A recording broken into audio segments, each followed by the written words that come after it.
La lluvia golpeaba el tejado del establo con furia mientras Elena Navarro sostenía el revólver con manos temblorosas. El metal estaba frío, extrañamente pesado, como si el peso de toda su vida convergiera en ese momento único. Vicente la miraba desde el otro lado del granero, la sangre manando de su hombro. Sus ojos no mostraban miedo, solo una rabia antigua y profunda. Adelante, susurró él, con voz ronca. Hazlo. Demuestra que no eres diferente al resto. Los dedos de Elena apretaron el gatillo. 3 meses. Solo 3 meses habían pasado desde que llegó a esta hacienda con nada más que un baúl pequeño y esperanza desesperada. 3 meses desde que Mateo Ibarra la miró a los ojos y le dio algo que nadie le había dado antes. La libertad de elegir. Y ahora, bajo esta lluvia implacable, con el hombre que amaba herido detrás de ella y el hombre que lo traicionó frente a ella, Elena debía elegir nuevamente. ¿Qué la había traído aquí? ¿Cómo una mujer de Sevilla, educada y refinada, terminaba sosteniendo un arma en medio de un tiroteo en Extremadura? La respuesta comenzó 3 meses atrás. El carromato se detuvo frente a la casa principal de la hacienda con un crujido seco de ruedas contra tierra reseca. Elena sintió su estómago retorcerse cuando vio a los 12 vaqueros en el patio, sus ojos evaluándola como ganado en subasta. Había viajado 3 semanas desde Sevilla a Extremadura, cruzando un país que se sentía tan ajeno como la luna. El capataz que la recogió del pueblo había dejado claro durante el polvoriento trayecto que sus expectativas eran salvajemente desacertadas. Los campos necesitan manos más que la casa necesita otra falda, había dicho, escupiendo jugo de tabaco por el costado del carromato. La hermana del dueño maneja la cocina. Vas a estar arrancando piedras y malas hierbas con el resto. Era junio de 1876 y Elena había dejado atrás una ciudad que la asfixiaba con sus oportunidades limitadas para mujeres solteras. Sus padres habían muerto el invierno anterior por la epidemia, dejándola con nada más que deudas y la sombría perspectiva de trabajo en fábricas que romperían su cuerpo antes de cumplir 30 años. El oeste había parecido salvación.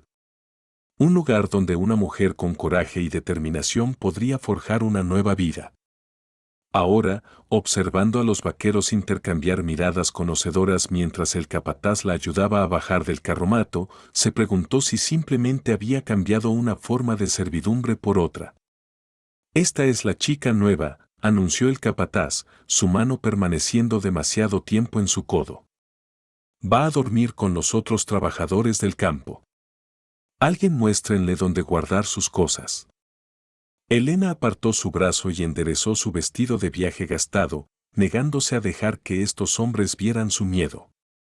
Tenía 23 años, educada lo suficiente para leer y escribir con fluidez en español y francés, y lo bastante fuerte como para haber ayudado a su madre con el trabajo de lavandería cuando los tiempos fueron desesperados.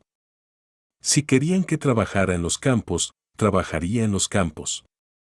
No había llegado tan lejos para rendir su dignidad. Pero entonces una voz cortó la conversación como un cuchillo a través de mantequilla. Espera, Vicente. Silenciosa pero con una autoridad inconfundible, los hombres callaron y se apartaron mientras una figura alta emergía no del establo de caballos, sino de la pequeña capilla dentro de la hacienda. Elena sintió que su respiración se detenía a pesar de sí misma. El hombre tenía quizás 28 años, cabello negro que rozaba su cuello y ojos del color del café oscuro. Vestía ropa de trabajo polvorienta y guantes de cuero, pero se movía con la confianza tranquila de alguien que conocía su propio valor y no necesitaba probarlo. Su rostro llevaba una tristeza tan profunda que Elena la sintió en su propio pecho, como un eco de algo antiguo. Vicente, dijo el capataz, su tono cambiando a algo más cauteloso. Tu padre dijo que ella debía trabajar donde necesitáramos manos. Mi padre está postrado con gota y no ha puesto un pie en el Pasto Sur en 3 años, respondió Mateo Ibarra, atando las riendas del caballo a la cerca con eficiencia practicada.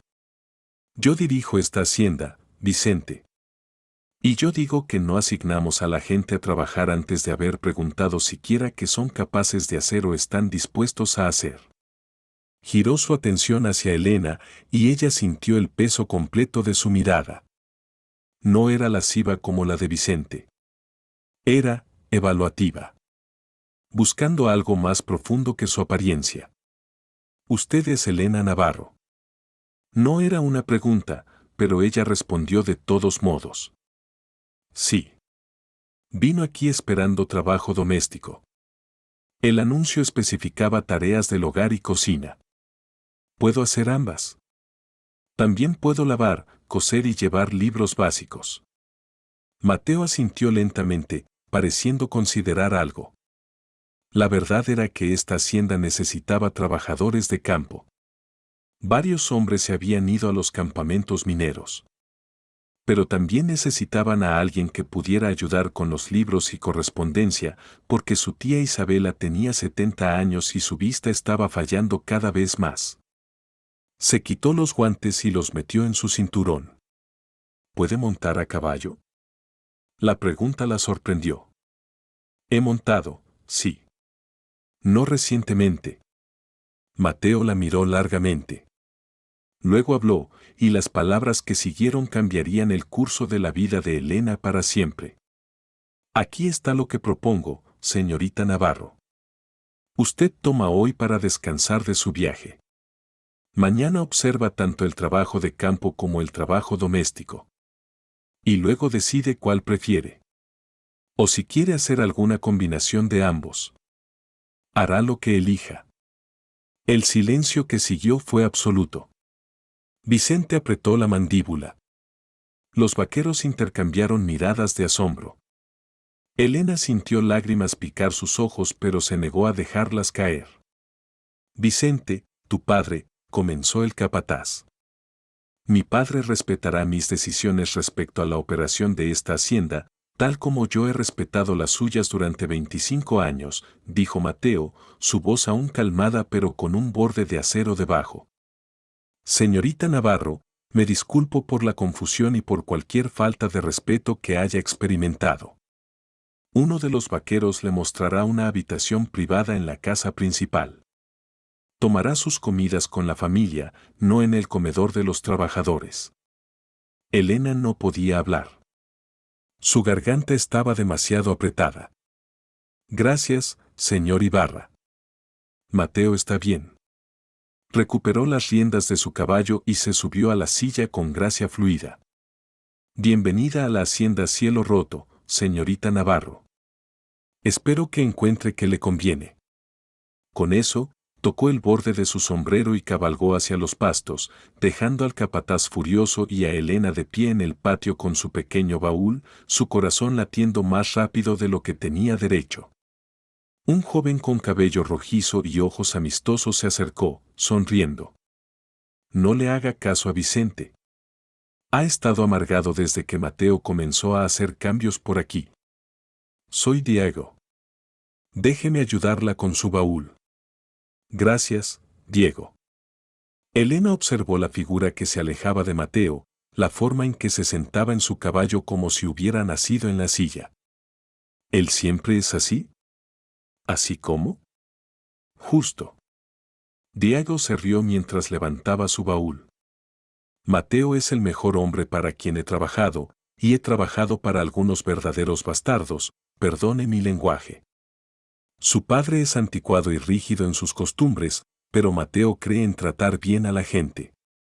Dice que una hacienda funciona mejor cuando la gente está haciendo trabajo en el que son buenos y quieren hacer, no solo lo que se les ordena. La condujo hacia la casa principal, una estructura extensa de madera y piedra que hablaba de décadas de construcción cuidadosa. Eligió un buen momento para llegar. Hay un baile en el pueblo este sábado y toda la cuadrilla suele ir. Debería venir. Lo pensaré, dijo Elena, aunque su mente todavía estaba en el hombre que había defendido su derecho a elegir su propio camino. En Sevilla, nadie le había preguntado nunca qué quería.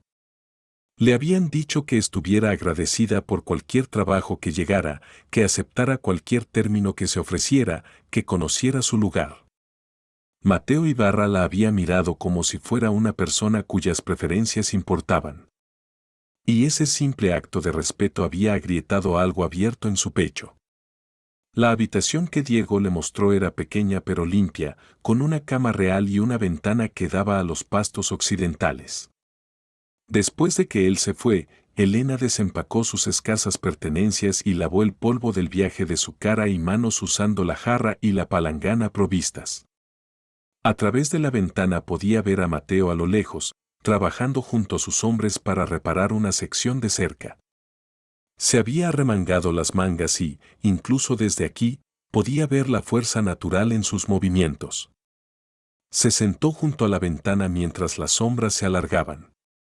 Las lágrimas vinieron entonces, no de miedo, sino de algo más complicado. Por primera vez en su vida adulta, alguien le había preguntado qué quería. No qué podía ofrecer. No qué la haría útil. Que ella, Elena Navarro, deseaba para sí misma. La pregunta era tan simple, tan básica, y sin embargo nadie se la había hecho jamás. Se permitió llorar en silencio, el sol poniéndose sobre las colinas doradas de Extremadura, mientras algo duro y asustado dentro de ella comenzaba, muy lentamente, a aflojarse. Se dijo a sí misma que no fuera tonta. Mateo era su empleador, y más importante, era claramente un hombre de propiedad y posición. Ella era una mujer sin un céntimo del este, sin nada que ofrecer excepto su trabajo. El hecho de que él la hubiera tratado con decencia humana básica no significaba nada más allá de su propio buen carácter. Haría bien en recordar eso.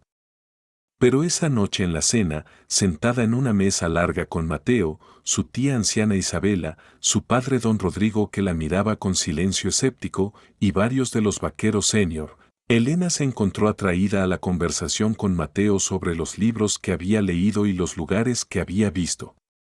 Él había pasado tiempo en Madrid y Barcelona y hablaba del oeste cambiante con una mezcla de nostalgia y aceptación pragmática. El ferrocarril ha cambiado todo, dijo, pasándole las patatas. Mi padre construyó esta hacienda cuando esta región todavía era en gran parte salvaje. Ahora todo el territorio se está llenando de colonos y negocios. Tenemos que cambiar con él o morir. El progreso siempre desplaza a alguien, observó Elena. En Sevilla, las fábricas trajeron trabajo pero destruyeron los antiguos gremios artesanales. Mi padre era encuadernador y no podía competir con la impresión mecanizada. La expresión de Mateo se suavizó con comprensión. Lamento su pérdida. Diego mencionó que sus padres fallecieron recientemente. El invierno pasado. Tomó un sorbo de agua para aliviar la opresión en su garganta. Soy la única que queda. Entonces ya ha mostrado un coraje notable al venir aquí sola, dijo Mateo. El oeste no es fácil, pero recompensa la determinación. Creo que le irá bien, señorita Navarro, haga lo que decida hacer. Su tía Isabela, una mujer de ojos agudos con cabello plateado recogido en un moño pulcro, habló desde el otro extremo de la mesa. La chica tiene sentido, Mateo. Puedo verlo. Si quiere ayudarme con las cuentas del hogar, estaría agradecida. Mis ojos no son lo que eran y he estado cometiendo errores. Solo si la señorita Navarro lo desea, dijo Mateo, mirando a Elena. Sin presión. Esa noche, acostada en la cama desconocida con los sonidos de la hacienda acomodándose a su alrededor, Elena pensó en elecciones y libertad. Había esperado que le dijeran qué hacer, dónde ir, cómo ser útil. En cambio, Mateo Ibarra le había dado autonomía. Y el regalo de eso era casi abrumador. Se durmió con la ventana abierta, respirando el aire perfumado de salvia y pensando en ojos color café oscuro y una voz que la había hecho sentir vista por primera vez en años. Esa noche, Elena no podía dormir.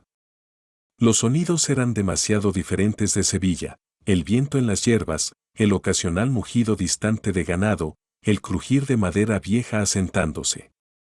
Se levantó y caminó por el pasillo, con cuidado de no hacer ruido. Fue entonces cuando lo escuchó, un llanto pequeño y agudo que venía de una habitación al final del pasillo. Sin pensar, siguió el sonido. La puerta estaba entreabierta. Dentro, en una cuna junto a una ventana, una niña pequeña lloraba, sus pequeñas manos alcanzando hacia arriba en la oscuridad. Elena entró sin vacilar, levantando a la niña. Tenía quizás 2 años, con cabello oscuro y rizado y ojos enormes llenos de lágrimas. SHH, pequeña, susurró Elena, meciéndola. ¿Estás bien? ¿Estás a salvo? La niña se aferró a ella con una desesperación que partía el corazón, como si hubiera estado esperando mucho tiempo que alguien la sostuviera así. Veo que has conocido a Lucía. Elena se giró para encontrar a tía Isabela en la puerta, una vela en su mano, su expresión suave. Yo, escuché llorar. No quise entrometerme. No te disculpes. Es la hija de Mateo. Su madre, Isabela, vaciló. María murió cuando Lucía nació. Complicaciones del parto. Mateo ama a la niña pero no sabe cómo cuidarla. Y la niña a menudo es dejada sola porque nadie tiene la paciencia. El corazón de Elena se apretó. Miró hacia abajo a Lucía, quien ahora estaba callada en sus brazos, sus pequeños dedos aferrados al vestido de Elena. Eso es terrible. Mateo hace lo que puede. Pero está roto. Desde que María murió, es como si una parte de él se hubiera ido con ella. Isabela se acercó, tocando la cabeza de Lucía suavemente. La niña necesita una madre. Pero Mateo nunca volverá a mirar a otra mujer. Su culpa no se lo permitirá. ¿Culpa? Isabela la miró a los ojos, y Elena vio siglos de sabiduría femenina ahí. Hay cosas que los hombres cargan que nunca hablan, hijita. Dale tiempo. Quizás te lo dirá algún día. Elena meció a Lucía hasta que la niña se durmió, luego la colocó suavemente de vuelta en su cuna. Pero mientras regresaba a su habitación, sintió algo cambiar en su pecho. Esta familia estaba rota de maneras que no había entendido. Y de alguna manera, en esta primera noche, ya estaba siendo tejida en su telar. De vuelta en su habitación, Elena encendió una vela y sacó algo que había mantenido escondido en el fondo de su baúl, un diario de cuero gastado y un tintero pequeño. Había mantenido este diario en secreto durante años, escribiendo en francés para que nadie en Sevilla pudiera leer sus pensamientos privados si alguna vez lo encontraban. Ahora, con la pluma temblando ligeramente, comenzó a escribir. Asterisco 7 Juin 1876 asterisco. Asterisco J.E. Suisse arrivé au jour du a L Hacienda. J.E. pensáis que J. arribáis ici pour fuir, mais maintenant J.E. me demande si J.E. suis venu pour chercher, asterisco. 7 de junio de 1876. Llegué hoy a la hacienda. Pensé que venía aquí para huir, pero ahora me pregunto si vine para buscar. Asterisco pendante sanees, J.A.I. voulu être enseignante. Enseigner aux fils comme moi qui enion pas de boix. Maíz Sevilla M. Abolé CRB, asterisco. Durante años, quise ser maestra. Enseñar a niñas como yo que no tienen voz. Pero Sevilla me robó ese sueño. Asterisco et puis il y avait Antonio. Y luego estaba Antonio. Su mano se detuvo. Antonio. Ni siquiera había pensado en él en meses, había enterrado ese dolor tan profundamente. El joven profesor que le había prometido amor, que le había prometido que la ayudaría a cumplir su sueño de enseñar. Hasta que ella descubrió que estaba comprometido con la hija de un comerciante rico. Que ella solo había sido práctica. Asterisco il me a dit que J. etais bel maïs pas assez bien pour reposer. J.A.I. appris alors que el amor sans respect est un mensonge, asterisco. Me dijo que era hermosa pero no lo suficientemente buena para casarse. Aprendí entonces que el amor sin respeto es una mentira. Asterisco maíz aujourd'hui, un homme me a regardé et me a demandé que je voulais. Pas que je pouvais dane. Que je voulais, asterisco. Pero hoy, un hombre me miró y me preguntó qué quería. No lo que podía dar. Lo que yo quería. Asterisco Mateo Ibarra. JENS pas encore qui l'est vraiment. Maïs il me adonné quelque chose de précieux, le choix, asterisco. Mateo Ibarra. Todavía no sé quién es realmente. Pero me dio algo precioso, la elección. Asterisco JENE suis pas ici seulement pour survivre. JE suis ici pour devenir plus que sé que Sevilla me a permis d'être, asterisco. No estoy aquí solo para sobrevivir. Estoy aquí para convertirme en más de lo que Sevilla me permitió ser. Cerró el diario, sintiendo algo solidificarse dentro de ella. Una resolución. No sería solo otra mujer quebrada que huía de su pasado. Sería alguien que construyera un futuro. La mañana siguiente, Elena se levantó temprano y encontró su camino a la cocina, donde Isabela ya estaba preparando el desayuno para el hogar. «Estás despierta temprano», dijo la mujer mayor con aprobación. «Ayúdame con estos bollos si quieres». Elena se arremangó y se puso a trabajar, cayendo en el ritmo familiar de amasar masa. Isabela era una buena maestra, paciente pero exigente, y trabajaron compañeramente mientras la luz del amanecer llenaba la cocina. Cuando los vaqueros comenzaron a entrar para el desayuno, Elena ayudó a servir, aprendiendo nombres y rostros.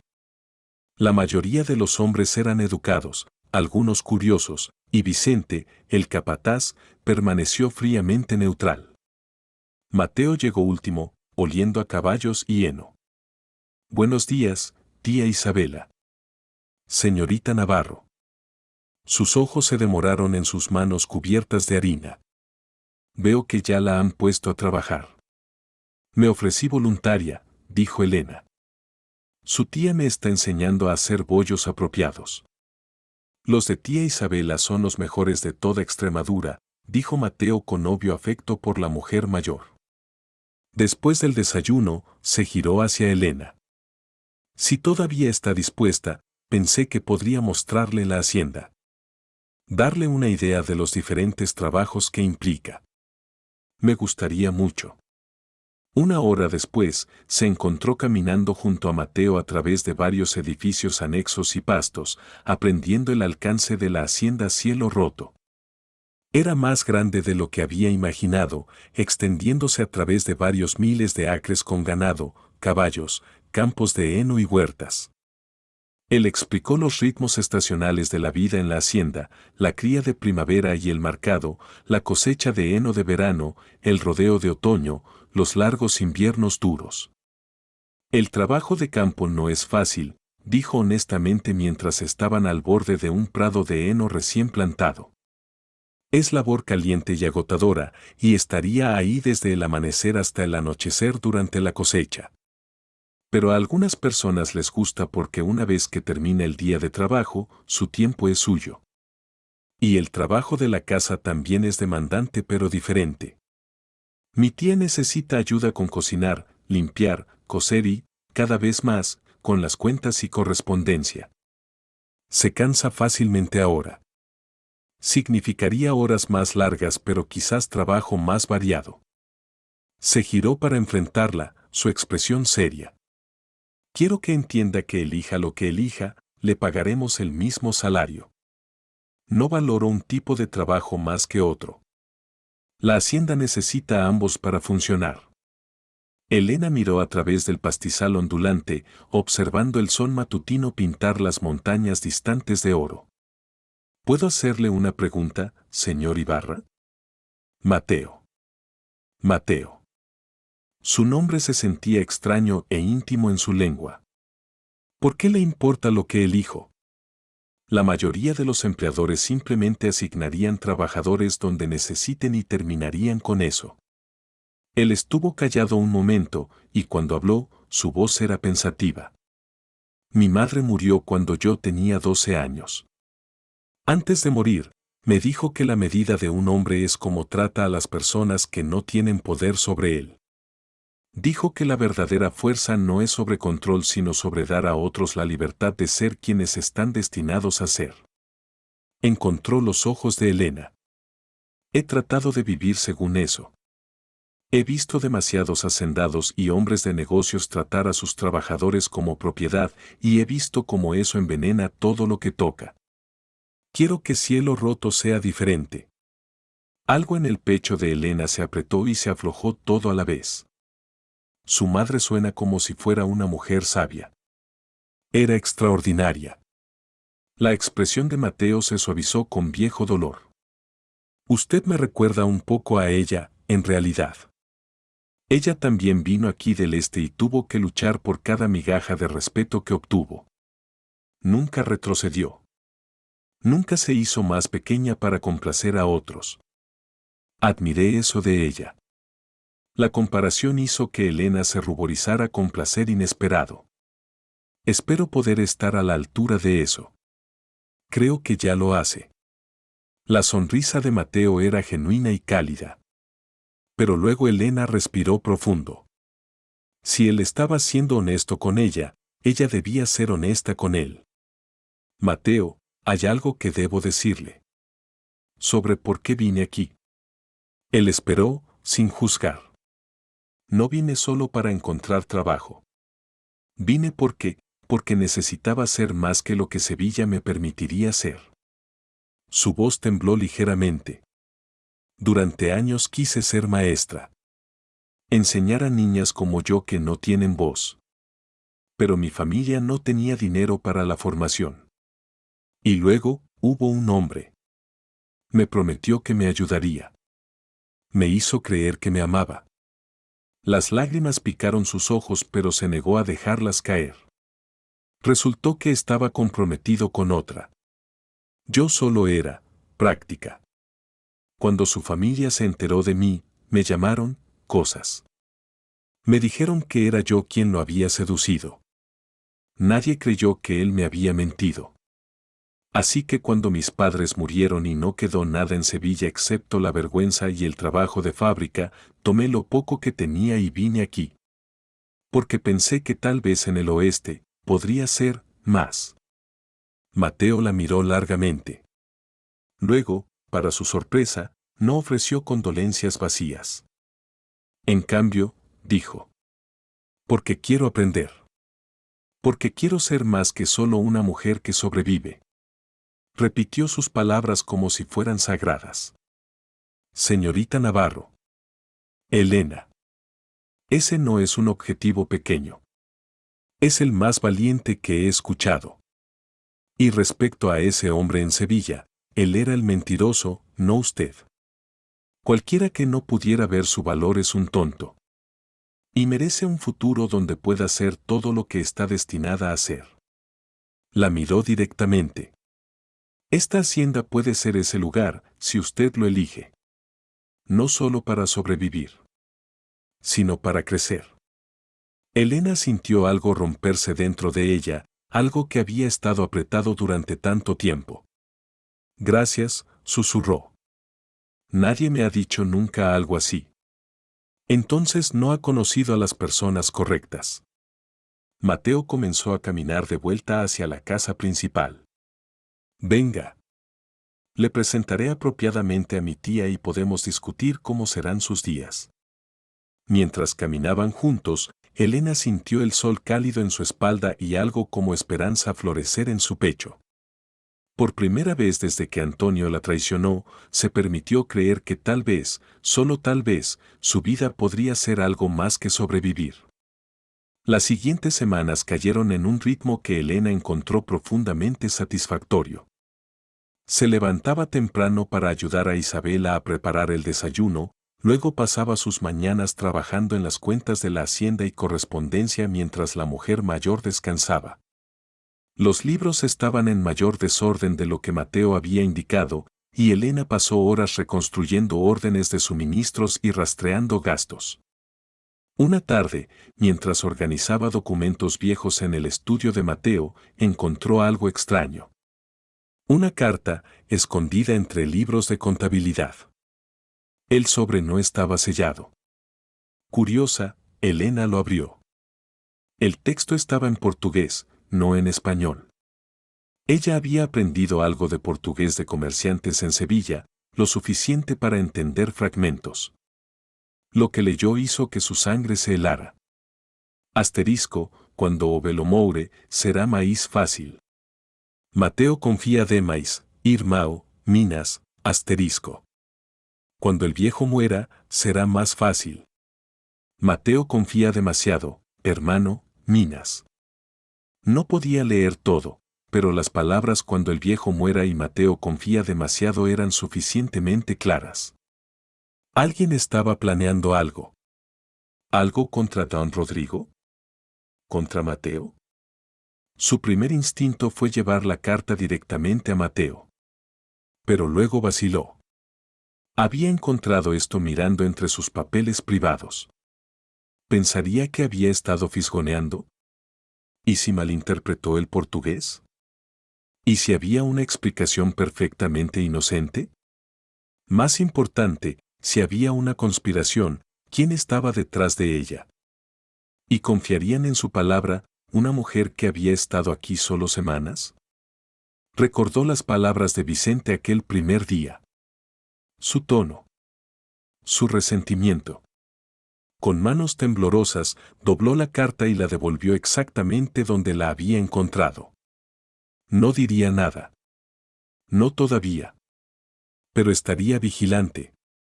Las tardes, Elena a menudo se encontraba en el amplio porche delantero con una taza de café, observando a los vaqueros terminar su trabajo y el sol pintar el cielo occidental en tonos de oro y carmesí. Mateo frecuentemente se unía a ella, y hablaban de todo y nada, sobre libros y política, ganadería y sueños, el pasado y el futuro incierto. ¿Extraña Sevilla? Le preguntó una tarde a finales de julio mientras observaban una tormenta formarse sobre las montañas. Extraño tener familia, admitió Elena. Pero no extraño la ciudad misma. Hay una libertad aquí que nunca tuve en el este. Espacio para respirar. El oeste se mete en tu sangre, dijo Mateo. Una vez que lo hace, las ciudades se sienten como jaulas. Estuvo callado un momento, luego agregó. Me alegro de que eligieras quedarte, Elena. Has hecho una diferencia real aquí. Mi tía está más feliz de lo que ha estado en años, y los libros nunca han estado en mejor orden. Yo también me alegro de haberme quedado. Lo decía con todo su corazón. En los meses desde su llegada, la hacienda Cielo Roto había comenzado a sentirse como hogar de una manera que Sevilla nunca lo fue. Y Mateo se había convertido en algo que no se atrevía a examinar demasiado de cerca, una presencia que hacía sus días más brillantes y su corazón latir más rápido. Pero notó que él siempre mantenía distancia. Nunca se sentaba demasiado cerca. Nunca dejaba que sus manos se tocaran al pasar platos en la cena. Era como si hubiera un muro invisible entre ellos, uno que él había construido deliberadamente. Una tarde cálida de agosto, Elena estaba meciendo a Lucía para dormir en la habitación de la niña. Había tomado el hábito de pasar tiempo con la pequeña cada día, leyéndole, cantándole, simplemente sosteniéndola. Lucía se había pegado a ella con una intensidad que era tanto conmovedora como desgarradora. Ahora, mientras los ojos de la niña se cerraban, susurró una palabra que hizo que el corazón de Elena se detuviera. Mamá. Elena miró hacia abajo, sin aliento. Lucía la miraba con esos enormes ojos oscuros, su pequeña mano aferrando el dedo de Elena. Mamá, repitió la niña, y luego se durmió. Las lágrimas brotaron de los ojos de Elena. No podía hablar. Isabela, que había estado remendando en la esquina, se acercó suavemente. La niña no recuerda a su madre real, dijo en voz baja. Eres la primera persona que la ha amado así. Elena abrazó a Lucía más cerca, lágrimas cayendo silenciosamente. No soy su madre. El amor hace familia, hijita. No la sangre. Fue entonces cuando escuchó la voz desde la puerta. Don Rodrigo. No dejes que la niña se confunda. Eres la empleada, no su madre. Las palabras eran como bofetadas. Elena sintió el viejo dolor de Sevilla inundarla, no lo suficientemente buena, no lo suficientemente digna, conozca su lugar.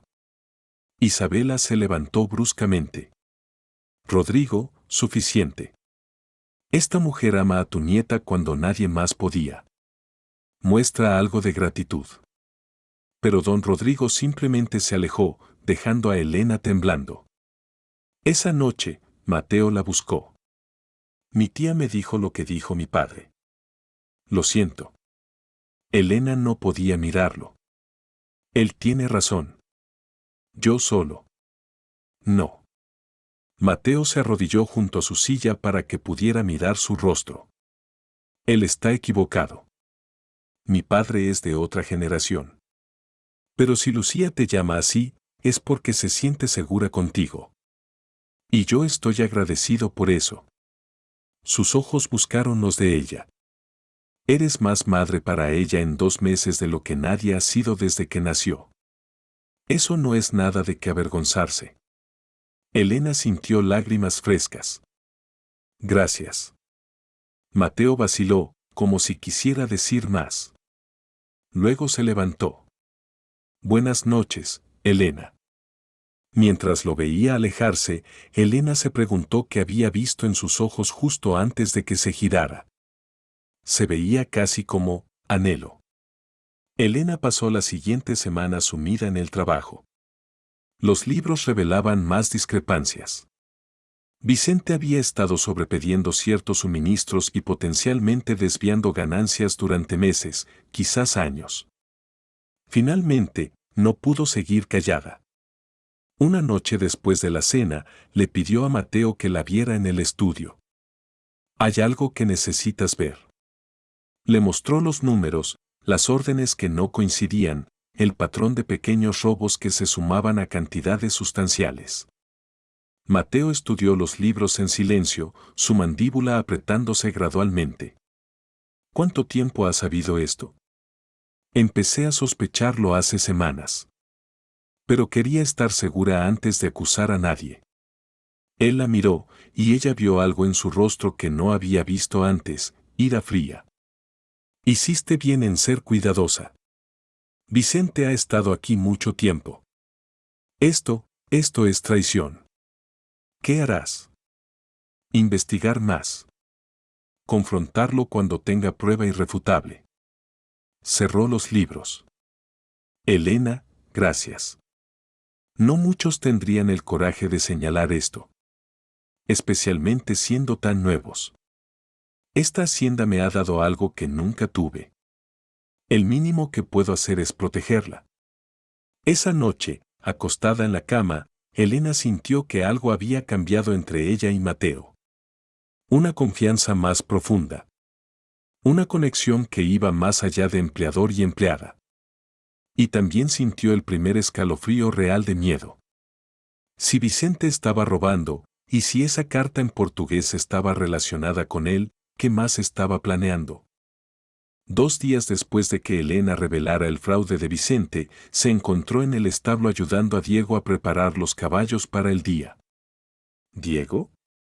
Preguntó ella mientras cepillaba la crin de una yegua. ¿Conoces a Vicente desde hace mucho? Diego la miró con curiosidad. Desde que era niño. ¿Por qué preguntas?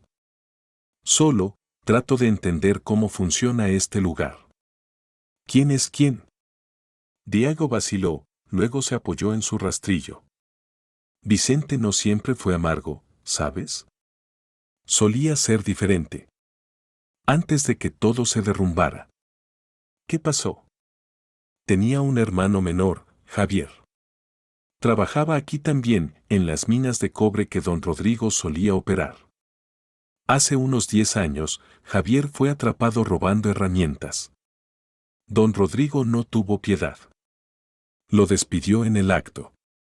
Diago sacudió la cabeza. Javier no pudo encontrar otro trabajo. Desesperado, se fue a las minas de plata más al sur. Murió en un colapso 6 meses después. Elena sintió su estómago caer. Dios mío. Pero espera, hay más. Vicente también tenía una hija, Carmencita. Preciosa niña, ojos como estrellas. La esposa de Vicente había muerto al darle a luz, así que la niña era todo lo que le quedaba. Diego miró hacia el suelo. Después de que Javier muriera, Vicente se hundió. Empezó a beber. Gastó su dinero. Cuando Carmencita se enfermó con fiebre, Vicente no tenía dinero para medicina o doctor. No.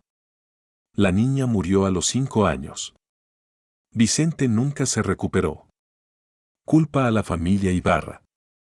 Dice que don Rodrigo mató a su hermano con su dureza y que esa muerte mató a su hija. ¿Es por eso que odia a Mateo?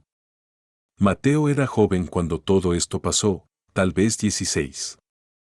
No tuvo nada que ver con la decisión de su padre.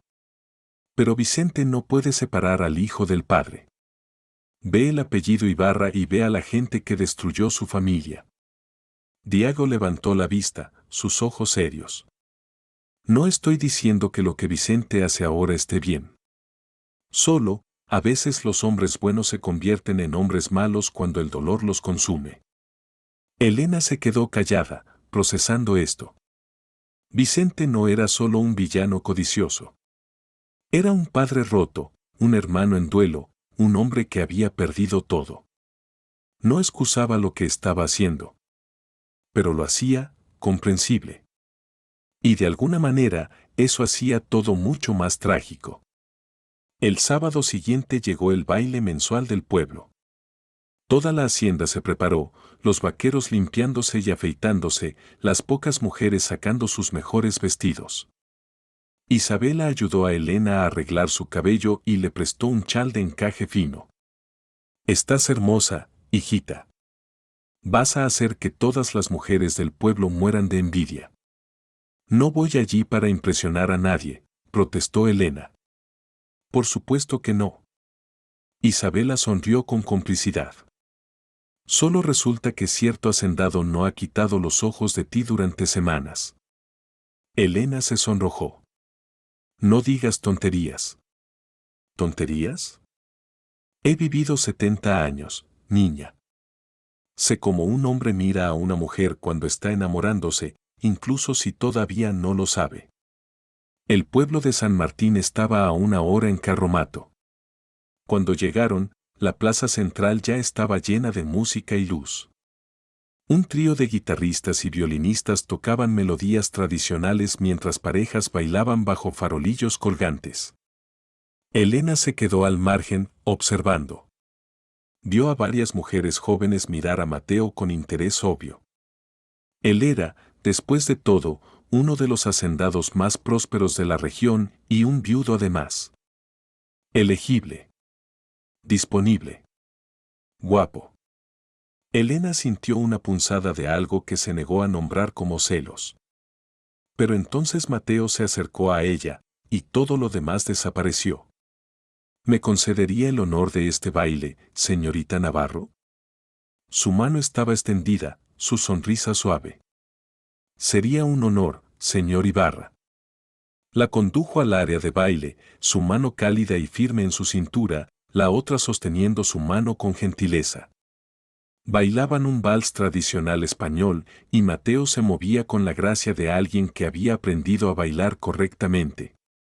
Elena se dio cuenta de que no había estado tan cerca de él antes. Podía sentir el calor de su cuerpo, oler el aroma a jabón limpio y cuero. Podía ver las pequeñas líneas alrededor de sus ojos, el ligero gris en sus sienes. ¿Disfruta del baile?, preguntó él. Mucho. Había olvidado lo que era esto. La música, la gente, sentirse viva. Ha estado trabajando demasiado duro.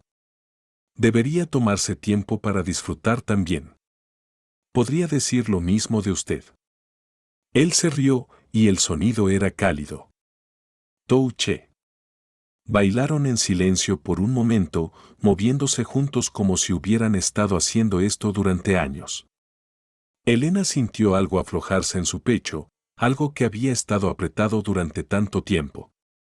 Cuando la música terminó, Mateo no soltó su mano de inmediato.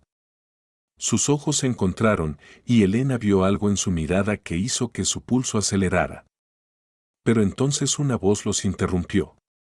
Mateo, querido. ¿No vas a bailar con nadie más? Una mujer hermosa de unos 25 años se acercó, abanicándose. Elena la reconoció, Sofía Mendoza, hija de un comerciante local. Mateo soltó la mano de Elena con evidente renuencia. Por supuesto, Sofía. Elena, ¿me disculpa? Elena asintió, retrocediendo, su corazón inexplicablemente dolorido. Pasó la siguiente hora observando a Mateo bailar con varias mujeres del pueblo, todas revoloteando alrededor de él como mariposas a una llama. Y se odió a sí misma por cuidar. Más tarde, en el viaje de regreso a la hacienda, Mateo se sentó junto a ella en el carromato. ¿Se divirtió esta noche? Mucho. Bien. Vaciló, luego agregó en voz baja. El segundo baile fue mi favorito. Elena lo miró, sorprendida, pero su rostro estaba en sombra. No podía leer su expresión. El mío también, susurró. Cuando llegaron a casa, Mateo le ofreció su mano para ayudarla a bajar. Sus dedos se tocaron y Elena sintió una chispa eléctrica correr por su brazo. Buenas noches, Elena. Buenas noches, Mateo. Esa noche, acostada en su cama, Elena revivió cada momento de su baile. La forma en que él la había sostenido. La forma en que la había mirado. El segundo baile fue mi favorito. ¿Qué significaba eso? ¿Se atrevía a esperarlo? Agosto trajo el trabajo más duro del año, la cosecha de heno. Cada persona en la hacienda fue presionada al servicio, y Elena se encontró ayudando en la cocina las 24 horas, preparando comidas enormes para las cuadrillas que trabajaban de sol a sol. Veía menos a Mateo durante estas semanas. Él estaba en todas partes, organizando el trabajo, llenando donde se necesitaba, empujándose a sí mismo más duro que cualquiera. Elena extrañaba sus conversaciones nocturnas más de lo que quería admitir. Una tarde particularmente calurosa, Isabela le pidió que llevara agua a las cuadrillas de cosecha. Esos hombres se van a deshidratar allá afuera. Y llévale especialmente a Mateo. Es terco y no beberá a menos que alguien lo obligue. Elena llenó jarras grandes con agua fresca del pozo y las cargó en una carreta pequeña. Diego insistió en acompañarla, conduciendo la carreta a través de los campos dorados. Cuando llegaron al prado donde trabajaba la cuadrilla principal, Elena casi dejó caer la jarra que estaba sosteniendo. Mateo estaba sin camisa, su piel bronceada brillando con sudor mientras horquillaba heno en el carromato. Los músculos de su espalda y brazos se flexionaban con cada movimiento y su cabello estaba húmedo, pegado a su frente. Elena se quedó congelada, sintiendo calor inundar su rostro que no tenía nada que ver con el sol de agosto. Él la vio y se enderezó, limpiándose la frente con su brazo. Eres una visión bendita, Elena Navarro, dijo, acercándose para tomar un cucharón de agua. Debe hacer 35 grados aquí afuera. Beba despacio, advirtió ella, tratando de no mirar su pecho. Se enfermará. Él obedeció, luego vertió el segundo cucharón sobre su cabeza, sacudiendo el agua de su cabello como un perro. Gotas salpicaron el vestido de Elena y ella se rió a pesar de sí misma. Es terrible. Tengo calor y estoy cansado, y quedan 3 horas de luz, dijo Mateo. Pero estaba sonriendo. Gracias por traer el agua. No tenías que caminar hasta aquí. Quería hacerlo. Las palabras salieron antes de que pudiera detenerlas y sus ojos se encontraron. Algo pasó entre ellos, eléctrico e innegable, y la respiración de Elena se atrapó en su garganta. Elena. Mateo comenzó, dando un paso más cerca. Pero Diego llamó desde el carromato, diciendo que estaban listos para moverse al siguiente campo. El momento se rompió. Mateo le devolvió el cucharón con evidente renuencia. Debo volver al trabajo. Por supuesto. Elena retrocedió, su corazón latiendo con fuerza. Te veré en la cena. Cuenta con ello. Él sostuvo su mirada un momento más, luego se volvió de regreso al carromato de heno. Y Elena caminó de regreso a la casa con manos temblorosas, preguntándose si había imaginado el calor en sus ojos. Esa noche, después de la cena, Elena salió al establo para verificar algo en los libros de inventario que había estado revisando. La luna estaba alta, proyectando sombras plateadas a través del patio. Estaba a mitad de camino hacia el granero cuando una voz la detuvo. Trabajando tarde, señorita Navarro. Vicente salió de las sombras. Estaba solo. Elena sintió su pulso acelerarse, pero mantuvo su voz firme. Solo revisando el inventario. Ah, sí. El inventario. Has estado pasando mucho tiempo con esos libros. Se acercó más y Elena retrocedió instintivamente. Sé lo que has estado haciendo. Sé que encontraste las discrepancias. No sé de qué hablas. No me mientas. Su voz era baja, peligrosa. Has estado cavando, haciendo preguntas. Mateo ha estado diferente desde que hablaste con él. Metió la mano en su chaqueta y sacó algo que hizo que el corazón de Elena se detuviera. Una fotografía. Vieja, un poco borrosa, pero inconfundible. Era Elena. Más joven, tal vez 20 años. De pie junto a un hombre guapo en Sevilla. Antonio. ¿Dónde conseguiste eso? Susurró ella. Tengo amigos en Sevilla. Hice mis investigaciones cuando llegaste. Siempre lo hago con gente nueva. Vicente sonrió, pero no había humor en ello. Antonio García. Profesor. Comprometido con la hija de un comerciante rico mientras te estaba follando a ti en secreto. Elena se sintió enferma. Hubo bastante escándalo, según escuché. Llamaste a su puerta embarazada, suplicando. Su familia te echó. Te llamaron puta, mentirosa. Dijeron que estabas tratando de atrapar a un hombre por encima de tu estación. Las lágrimas ardieron en los ojos de Elena, pero no de tristeza. De ira. Eso es mentira. Yo nunca. ¿Importa lo que sea verdad? Vicente se encogió de hombros. Lo que importa es la historia. La reputación. Se guardó la fotografía. Aquí está mi propuesta, señorita Navarro. Dejas de hurgar en los libros. Dejas de susurrar en el oído de Mateo.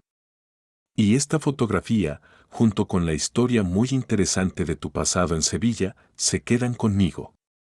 Pero si continúas, si dices una palabra más sobre mí a Mateo, enviaré esta foto a todos en San Martín. Contaré cómo viniste aquí huyendo del escándalo. Cómo estás seduciendo a otro hombre rico, tratando de convertirte en la nueva señora Ibarra. Elena sintió el mundo inclinarse debajo de ella. Mateo nunca creería eso. No. Eres una mujer bonita sin familia, sin dinero, sin conexiones. De repente tienes habitación en la casa principal. Comes con la familia. La niña te llama mamá. Vicente se inclinó más cerca. Los hombres son simples, querida. Verán lo que quieran ver. Y yo me aseguraré de que vean exactamente lo correcto. Se alejó, dejándola temblando en la oscuridad. Piénsalo bien, Elena. Tu futuro aquí depende de tus elecciones. Cuando se fue, Elena se desplomó contra la pared del establo, lágrimas finalmente derramándose. La fotografía. Antonio. El escándalo que nunca sucedió de la manera que ellos dijeron. Ella nunca había estado embarazada. Nunca había ido a su puerta suplicando. Había sido él quien la persiguió, quien le prometió matrimonio, quien la usó y la desechó. Pero nadie había creído su versión. ¿Por qué sería diferente aquí? Y lo peor, la fotografía hacía que pareciera que ella y Antonio habían sido amantes felices. Sin contexto, sin verdad, solo una imagen que contaba la historia que Vicente quería que contara. Elena se deslizó al suelo, sollozando en sus manos. ¿Qué debía hacer? Elena no durmió esa noche. Al amanecer, encontró a Isabela en la cocina, como siempre. La mujer mayor la miró con ojo agudo. ¿No dormiste? ¿Qué pasó? Elena vaciló. Luego, incapaz de soportar el peso sola por más tiempo, se derrumbó. Le contó todo. Sobre Antonio. Sobre las mentiras. Sobre cómo la había usado y luego arruinado su reputación cuando ella se negó a ser su amante en secreto. Sobre cómo nadie la creyó porque ella era pobre y él era respetado. Sobre la fotografía. Sobre la amenaza de Vicente. Isabela escuchó en silencio, su rostro endureciéndose con cada palabra. Cuando Elena terminó, la anciana la abrazó con fuerza. «Ay, hijita. Lo que ese hombre te hizo, no fue tu culpa. Nunca fue tu culpa. Pero nadie me creyó entonces. ¿Por qué me creerían ahora? Porque aquí tienes a personas que te conocen. Que ven quién eres realmente». Isabela sostuvo el rostro de Elena entre sus manos. «Necesitas decírselo a Mateo». «No puedo. Vicente enviará la fotografía. Arruinará todo. Vicente es un mentiroso y un ladrón. Mateo lo sabe. Te creerá. ¿Y si no lo hace?». La voz de Elena se quebró. ¿Y si me mira de la manera que todos me miraron en Sevilla? Como si yo fuera sucia. Indigna. Entonces no es el hombre que pensamos que es, dijo Isabela firmemente. Pero yo conozco a mi sobrino. Él te creerá. No puedo arriesgarme a perderlo. Perder esto. Es todo lo que tengo. Isabela suspiró. Es tu decisión, hijita. Siempre es tu decisión. Pero guardar secretos por miedo, eso es una jaula. Y viniste aquí para ser libre. Elena asintió, limpiándose las lágrimas. Lo pensaré. Te lo prometo. Pero mientras se alejaba, supo la verdad. No se lo diría a Mateo. No todavía. No si significaba arriesgarlo todo. Las siguientes semanas fueron tensas. Elena dejó de investigar activamente las finanzas, temerosa de provocar a Vicente. Pero Mateo había comenzado su propia investigación y no estaba siendo sutil al respecto. Interrogó a los vaqueros. Revisó envíos. Comparó recibos. Y notó que Elena se había vuelto silenciosa. Una noche, la buscó en el porche donde ella había estado evitando su compañía habitual. «¿Me estás evitando?». No era una pregunta. Elena no podía mirarlo. «He estado ocupada». «Elena». Él se arrodilló frente a su silla, forzándola a encontrar sus ojos. «¿Qué pasó? Una semana eras tú. Y ahora eres una extraña». «Nada pasó. No me mientas». Su voz era suave pero firme. «Puedo ver que algo te está asustando». «¿Es Vicente? ¿Te amenazó?». El pánico llenó el pecho de Elena. «No. Yo solo necesito tiempo». Mateo la estudió y ella vio dolor en su rostro. «Pensé que confiabas en mí». confío en ti. Entonces háblame. Sea lo que sea, podemos resolverlo juntos. Pero Elena solo sacudió la cabeza, lágrimas ardiendo en sus ojos. No puedo. Por favor, solo, dame tiempo. Mateo se levantó lentamente, su expresión cerrada. Como desees. Se alejó, y Elena sintió como si algo precioso se hubiera roto entre ellos. Esa noche hubo una tormenta violenta. Truenos sacudieron la casa, y la lluvia golpeó las ventanas con furia. Lucía se despertó llorando, asustada por el ruido. Elena corrió a su habitación, levantó a la niña y la meció, cantando suavemente en español. Hush, pequeña.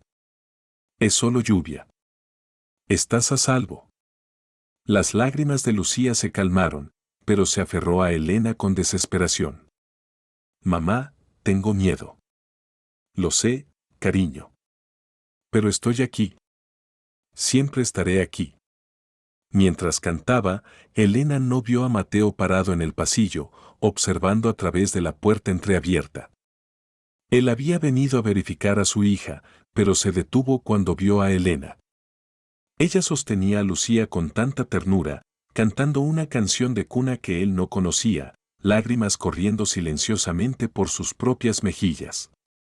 La luz de las velas hacía que su cabello brillara como ébano. Su voz era dulce y quebrada a la vez. Y Mateo sintió algo romperse dentro de él. Había amado a María, su esposa. La había amado desesperadamente. Pero su muerte lo había destruido porque fue su culpa. Él la había presionado a tener un bebé cuando los doctores advirtieron que era peligroso. Él quería un heredero. Él insistió. Y ella murió dándole lo que él exigió. Desde entonces, se había prometido a sí mismo que nunca volvería a exigir nada de una mujer. Nunca volvería a poner sus deseos por encima de la vida de alguien más. Que el amor sin respeto era asesinato. Pero mirando a Elena ahora, sosteniendo a su hija, amándola cuando él había estado demasiado roto para hacerlo. Supo que estaba enamorándose de ella. Y eso lo aterrorizaba. No entró a la habitación. En cambio, retrocedió en silencio, su mano apretando el marco de la puerta tan fuerte que sus nudillos se pusieron blancos. Luego se alejó, lágrimas corriendo por su rostro en la oscuridad. No podía amarla. No se atrevía. Porque si la amaba, podría lastimarla. Y no podría sobrevivir a destruir a otra mujer buena. A principios de septiembre, Mateo finalmente confrontó a Vicente con evidencia de su robo. Elena no estaba presente, pero escuchó sobre ello de Diego. Vicente lo negó todo. Dijo que los libros estaban mal, que los errores eran accidentales. Pero Mateo no le creyó. Le dijo que tenía una semana para irse voluntariamente o sería despedido públicamente. ¿Qué hizo Vicente? Aceptó irse. Pero, Elena, sus ojos. Nunca he visto tanto odio. Esa noche, Elena no podía sacudirse la sensación de que algo malo se avecinaba. Se quedó despierta tarde, mirando por su ventana el patio iluminado por la luna. Y fue entonces cuando los vio. Vicente. Y tres hombres que no reconocía. Hablando en voz baja junto al establo. Elena se tensó, tratando de escuchar. No podía entender las palabras, pero la postura de los hombres era clara. Estaban planeando algo. Uno de los extraños le entregó a Vicente un paquete. Vicente asintió, luego señaló hacia la casa principal. Hacia la ventana de don Rodrigo. El corazón de Elena se heló. ¿Estaban planeando lastimar al padre de Mateo? Necesitaba advertir a alguien. ¿Pero a quién? Mateo. Él apenas le hablaba después de que ella lo alejó. ¿Isabela? Ella era demasiado vieja para protegerse. ¿Los vaqueros? ¿Cuáles eran leales? ¿Cuáles podrían estar trabajando con Vicente? Elena se mordió el labio tan fuerte que saboreó sangre. Luego se le ocurrió, Padre Miguel. El sacerdote del pueblo. Era neutral. Sería creído. Y podía llegar a él sin alertar a nadie en la hacienda. Al día siguiente, después de la cena, Elena le dijo a Isabela que iba a caminar. En cambio, fue al establo, ensilló un caballo, Diego le había estado enseñando en secreto, y cabalgó hacia el pueblo. El padre Miguel estaba en la iglesia, preparando el sermón del domingo. Señorita Navarro. ¿Qué la trae aquí tan tarde? Elena le contó todo. Sobre los libros, sobre Vicente, sobre la carta en portugués, sobre los hombres extraños, sobre sus miedos. El sacerdote escuchó gravemente. Hiciste bien en venir a mí. Pero, hija, debes decírselo a Mateo. Él necesita saber para proteger a su familia. Padre, no entiende. Hay cosas en mi pasado. Vicente amenazó con difundir mentiras sobre ti. La voz de Elena se quebró. En Sevilla, hubo un hombre. Me mintió, me usó, arruinó mi reputación. Nadie me creyó entonces. ¿Por qué me creerían ahora? Padre Miguel tomó sus manos. Porque Mateo no es como esos hombres en Sevilla. Él te conoce. Ve quién eres. Pero ¿y si? La fe, hija, requiere riesgo. Confiar requiere vulnerabilidad. Suspiró. Pero tienes razón en venir a mí primero. Iré contigo. Esta noche. Le diremos a Mateo juntos. Cabalgaron de regreso a la hacienda juntos, llegando cerca de la medianoche. Las luces todavía estaban encendidas en el estudio de Mateo. Padre Miguel tocó la puerta. Mateo. Soy el Padre Miguel. Necesito hablar contigo. Es urgente. Mateo abrió la puerta, sorprendido de ver al sacerdote. Y aún más sorprendido de ver a Elena detrás de él, pálida y temblorosa. ¿Qué pasó? Entraron a su estudio, y el padre Miguel le dijo a Mateo todo lo que Elena había compartido. Sobre la conspiración, los hombres extraños, los temores de que don Rodrigo estuviera en peligro. Mateo escuchó, su rostro endureciéndose con cada palabra. Cuando el sacerdote terminó, Mateo se volvió hacia Elena. ¿Cuánto tiempo has sabido esto? La carta, la encontré hace semanas. Pero no estaba segura de qué significaba. ¿Semanas? Su voz se elevó. ¿Y no me dijiste? Tenía miedo. ¿Miedo de qué? ¿De mí? De que no me creyeras. De que pensaras que estaba inventando cosas. Mateo se pasó las manos por el cabello, frustrado. ¿Cuándo te he dado razón para pensar que no confiaría en ti? Elena sintió lágrimas brotar. Tienes que entender. En Sevilla. No me importa lo que pasó en Sevilla. Estoy hablando de aquí. Ahora. Conmigo. Cruzó el cuarto hacia ella. He pasado semanas tratando de entender por qué te alejaste. ¿Por qué dejaste de confiar en mí? Y ahora descubro que has estado ocultando información que podría proteger a mi familia. Lo siento. ¿Por qué, Elena? ¿Por qué no me lo dijiste? Ella se quebró. Porque Vicente tiene una fotografía de mí con un hombre en Sevilla. Y amenazó con usarla para arruinarme aquí como fui arruinada allá. Las palabras salieron a borbotones, histéricas. Hubo un hombre, Antonio. Era profesor. Me cortejó, me prometió matrimonio. Pero estaba comprometido con otra. Cuando terminé con él difundió rumores. Dijo que yo lo había seducido, que estaba embarazada, que era una cazafortunas. Sollozó. Nadie me creyó. Me llamaron mentirosa, puta, peor. Perdí todo. Mi reputación, mis amigos, mi futuro.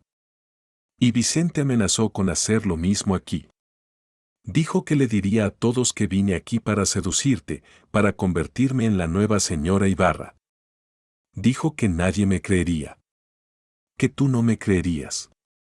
Mateo la miraba, su rostro ilegible. Así que guardé silencio. Porque no podía soportar perderte. Perder esto. Perder la única familia que he conocido. Elena cayó en una silla, llorando. Hubo un largo silencio. Luego Mateo se arrodilló frente a ella. Elena, mírame. Ella levantó la vista, su visión borrosa por las lágrimas. Y luego sucedió algo que nunca esperó. Mateo la miró directamente. Y dijo: esa fotografía. ¿El hombre era Antonio García? Elena parpadeó, confundida. ¿Cómo sabe su nombre? Mateo cerró los ojos brevemente. Porque Antonio García era mi medio hermano. El mundo de Elena se detuvo. ¿Qué? Mi padre tuvo una aventura hace años. Antes de casarse con mi madre. El resultado fue un hijo ilegítimo, Antonio. La voz de Mateo era pesada. Mi padre le dio dinero para educación pero nunca lo reconoció públicamente. Antonio creció odiando a nuestra familia, sintiéndose como un bastardo rechazado. Se mudó a Sevilla, se convirtió en profesor, se comprometió con una mujer rica. Pero siempre estuvo amargado. Mateo abrió los ojos, mirándola. Murió hace 2 años. Tuberculosis. Elena sintió que no podía respirar. ¿Tu hermano? ¿Antonio era tu hermano? Medio hermano. Y no sabía sobre ti. No sabía que te había lastimado. Mateo tomó sus manos. Pero Elena, si lo hubiera sabido. Dios, si hubiera sabido, habría cabalgado a Sevilla y lo habría obligado a hacer lo correcto. Porque conozco a mi familia. Sé cómo podían ser los hombres Ibarra. Mi abuelo era cruel. Mi padre es duro. Antonio era amargado. Y yo juré nunca ser como ellos. Juré tratar a las personas con respeto, especialmente a las mujeres, especialmente a aquellas sin poder. Se levantó, tirando de Elena hacia arriba con él. Así que escúchame muy claramente, te creo. Creo cada palabra. Sé que Antonio te mintió, te usó, arruinó tu nombre. Porque eso es exactamente lo que los hombres de mi familia han hecho a mujeres durante generaciones. Pero yo no soy ellos. Y nunca, nunca dejaré que nadie te lastime de nuevo. Elena se quedó sin palabras, mirando a Mateo mientras las lágrimas corrían libremente por su rostro. ¿De verdad me crees? Con todo mi corazón. Él apartó sus lágrimas con sus pulgares, sosteniéndola como si fuera algo precioso. Pero hay más que necesito decirte. Sobre por qué he estado tan distante. Respiró profundo. María, mi esposa, no murió solo en el parto. Murió porque yo insistí en que tuviera un bebé cuando los doctores dijeron que era peligroso. La voz de Mateo se quebró. Ella tenía el corazón débil. Los doctores la advirtieron que el embarazo podría matarla. Pero yo quería un heredero. Presioné. Argumenté. La convencí. Y ella murió. Murió porque yo puse lo que yo quería por encima de su vida. Porque pensé que sabía mejor. Porque no respeté su derecho a elegir. Se arrodilló, y Elena jadeó. ¿Qué estás haciendo? Elena Navarro, dijo Mateo, su voz gruesa con emoción. No puedo deshacer lo que Antonio te hizo. No puedo deshacer lo que María sufrió por mi culpa. Pero puedo hacer esto. Te pido perdón. No solo en mi nombre, sino en nombre de todos los hombres que te lastimaron. En nombre de Antonio. En nombre de mi padre, cuya dureza mató al hermano de Vicente. En nombre de cada hombre Ibarra que alguna vez usó su poder para aplastar a los débiles. Lágrimas corrían por su rostro. Perdóname por hacerte sentir que no podías confiar en mí. Por no crear un espacio lo suficientemente seguro para que compartieras tu verdad. Y prometo, te protegeré. Lucharé por ti. Me enfrentaré a Vicente y a cualquiera que se atreva a lastimarte. Pero solo si me dejas. Porque la elección es siempre tuya. Siempre. Elena se arrodilló con él, tomando su rostro entre sus manos. Mateo, no tienes que pedir perdón. No hiciste nada malo. Hice todo mal.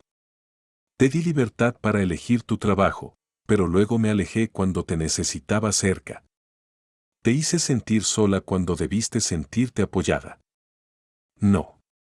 Ella lo besó suavemente en la frente. Me diste espacio. Me diste respeto. Me diste tiempo para sanar. ¿Y ahora? Susurró él. ¿Estás sanada? Elena pensó en eso. En el viaje desde Sevilla. En las semanas aquí. En cómo Lucía la llamaba mamá.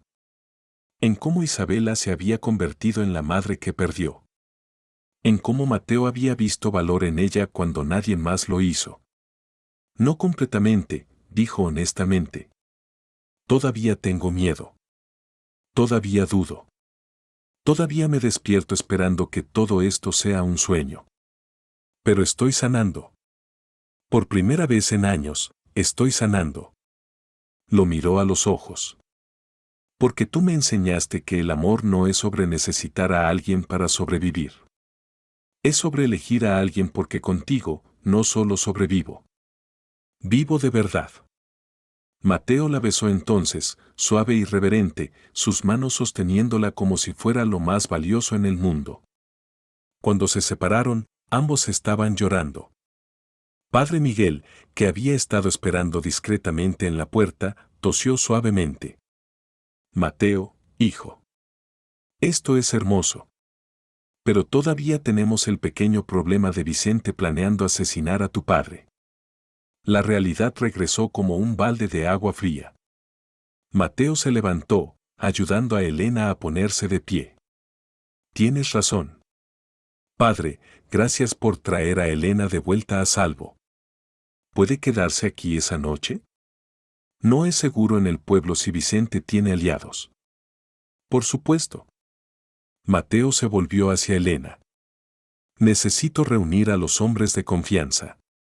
Diego, Tomás, Rodrigo el joven. Configuraremos guardias. Protegeremos a mi padre. Quiero ayudar. Elena. No. Su voz era firme. He estado huyendo toda mi vida. De Antonio. De la vergüenza. Del miedo. No voy a huir más. Se enderezó. Esta hacienda es mi hogar. Esta familia es mi familia. Y voy a luchar por ella. Mateo la miró con algo que se parecía al asombro. Eres la mujer más valiente que he conocido. Diego me ha estado enseñando a disparar. ¿Puedo protegerme? Mateo parpadeó. ¿Diego qué? Elena casi sonrió. Pensé que debería saber cómo, en caso de que alguna vez lo necesitara. Parece que lo necesitarás. Mateo tomó su mano. Muy bien. Pero te quedas en la casa. Proteges a Lucía e Isabela. Diego y yo manejaremos a Vicente y sus hombres. Las siguientes horas fueron un torbellino de preparación. Mateo reunió a sus vaqueros más confiables y les explicó la situación. Diego juró lealtad inmediata. Tomás, un vaquero mayor que había estado con la familia durante 20 años, asintió gravemente. Rodrigo el joven, apenas 19, parecía asustado pero determinado. Vicente planea atacar dentro de los próximos días, dijo Mateo. No sabemos exactamente cuándo o cómo. Pero necesitamos estar listos. Establecieron guardias alrededor de la casa principal y el cuarto de don Rodrigo. Probaron toda la comida antes de que el anciano comiera, en caso de envenenamiento. Elena se quedó en la casa con Isabela, quien insistió en cargar una vieja escopeta. He disparado a coyotes en mi tiempo, hijita. Puedo disparar a un traidor también. Lucía fue llevada a la habitación interior más segura, sin saber qué estaba pasando, solo que mamá Elena se quedaría con ella toda la noche. Los días pasaron en tensión. Luego una semana. Vicente había desaparecido. Nadie lo había visto desde que Mateo lo confrontó. Pero Elena no podía sacudirse la sensación de que la tormenta estaba por venir. Llegó en una noche sin luna a principios de octubre. El cielo estaba negro como tinta, sin estrellas visibles.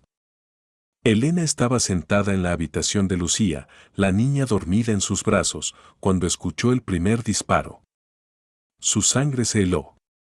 Más disparos. Gritos. El sonido de caballos. Isabela entró corriendo. Se están atacando. Vicente y un grupo de hombres. ¿Dónde está Mateo? Afuera, luchando. Elena colocó a Lucía suavemente en su cuna, tomó el revólver que Diego le había dado y corrió a la ventana. El patio estaba caótico. Podía ver fogonazos de disparos, sombras moviéndose, el destello ocasional de acero.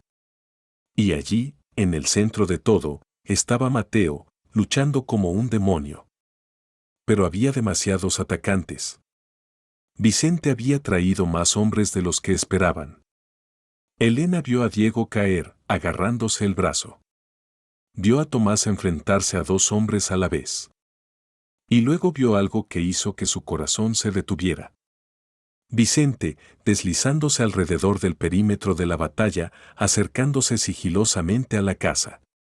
No iba a unirse a la pelea. Iba a... Viene aquí, jadeó Elena. Vicente viene a la casa. ¿Para qué? Preguntó Isabela. Luego se dieron cuenta al mismo tiempo. Don Rodrigo. El padre de Mateo estaba en su habitación del primer piso, enfermo con gota, incapaz de defenderse. Tía, quédate con Lucía. Cierra la puerta. No la abras para nadie excepto Mateo o yo. Elena, no puedes.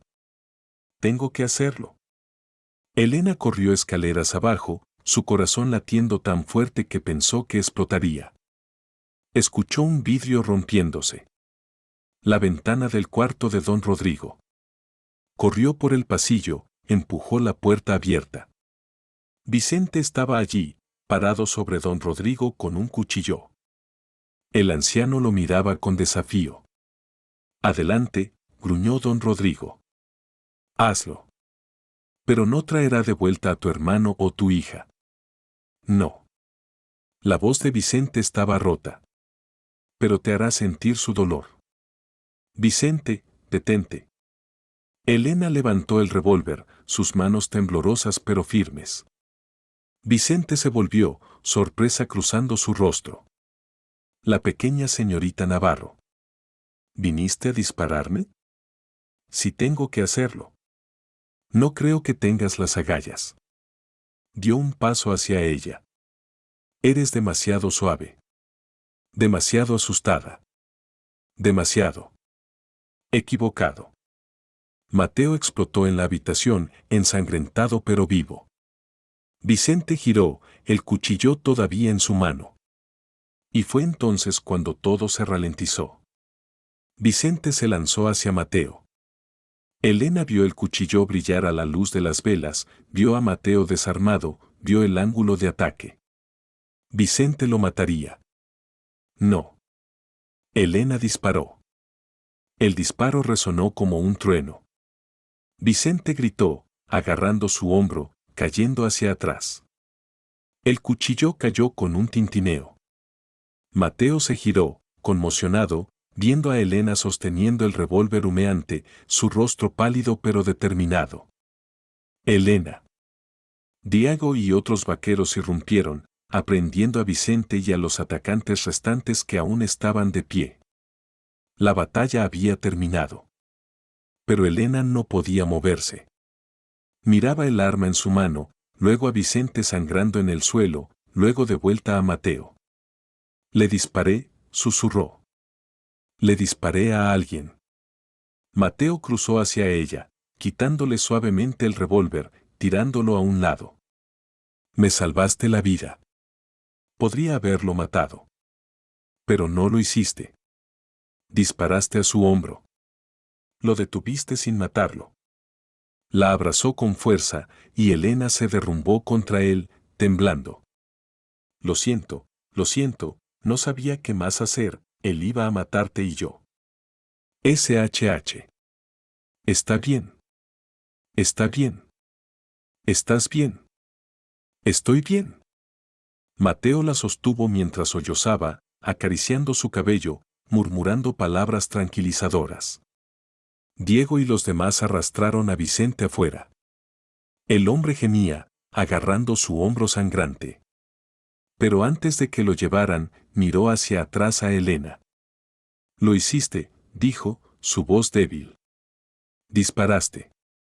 No eres tan débil como pensé. Y por alguna razón, esas palabras sonaban casi respetuosas. La batalla terminó tan rápido como comenzó. Los hombres de Vicente fueron capturados o huyeron. El propio Vicente fue atado y dejado bajo guardia.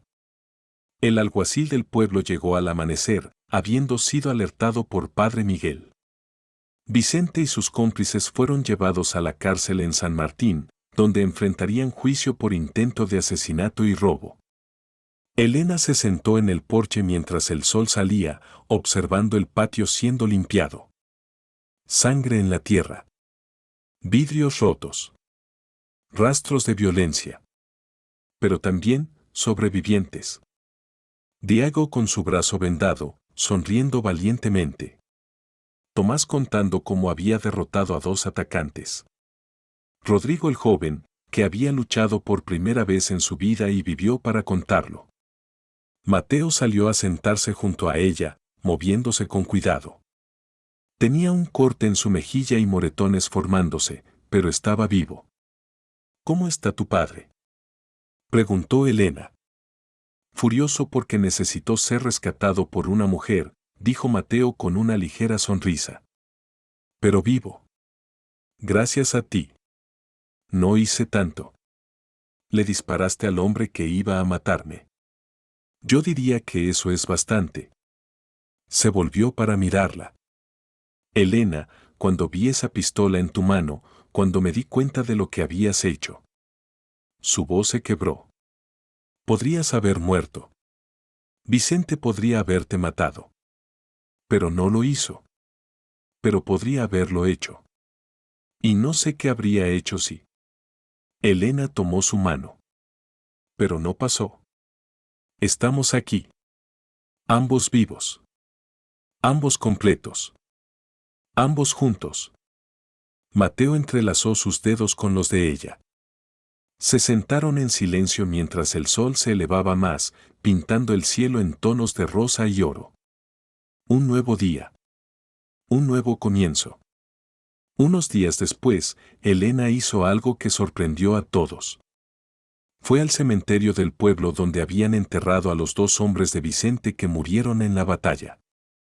No los principales atacantes, solo vaqueros pobres que Vicente había contratado con promesas de dinero fácil. Llevó flores. Padre Miguel la encontró allí, de pie ante las tumbas sin nombre. ¿Por qué haces esto, hija? Porque eran hermanos de alguien. Hijos de alguien. Elena colocó las flores.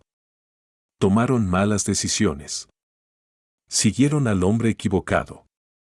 Pero eso no significa que no merecen ser recordados. Padre Miguel asintió lentamente. Tienes un corazón compasivo. No muchos podrían perdonar a los hombres que intentaron destruir su hogar. No estoy perdonando lo que hicieron. Pero puedo tener piedad por lo que se convirtieron. Pensó en Vicente. En su hermano muerto. En su hija perdida. El dolor puede convertir a las personas buenas en monstruos. Yo lo sé.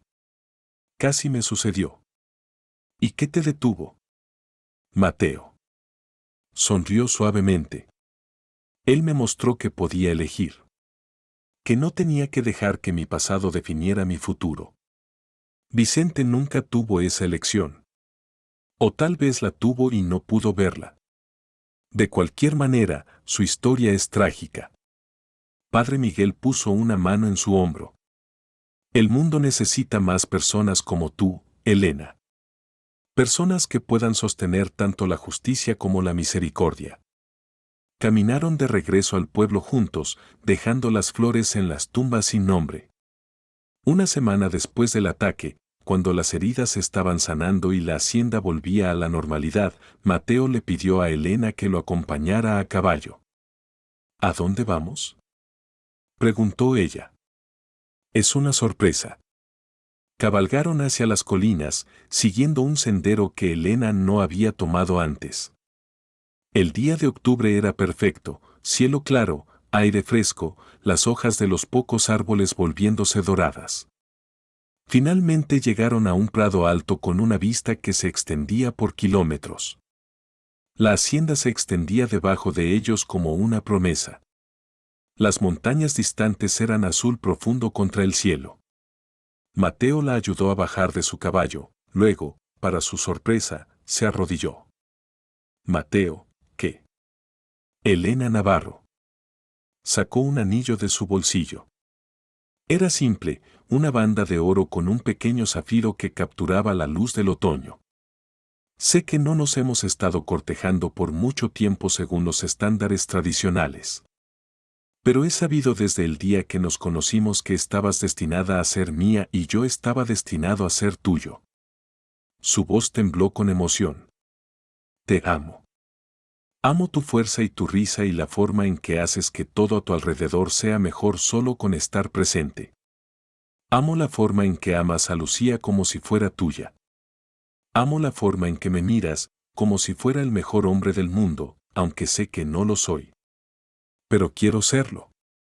Para ti. Quiero pasar cada día ganándome esa fe que tienes en mí. Respiró profundo. Pero antes de preguntar, necesitas saber, no tienes que responder ahora.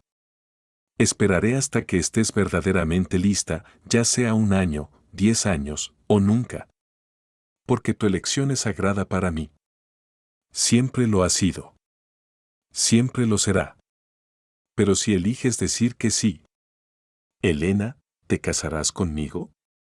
¿Serás mi esposa, mi socia, la persona con quien construyo una vida? Las lágrimas corrían por el rostro de Elena, pero también estaba sonriendo. Mateo. Y también necesitas saber, continuó él apresuradamente, que si nos casamos, no espero que cambies.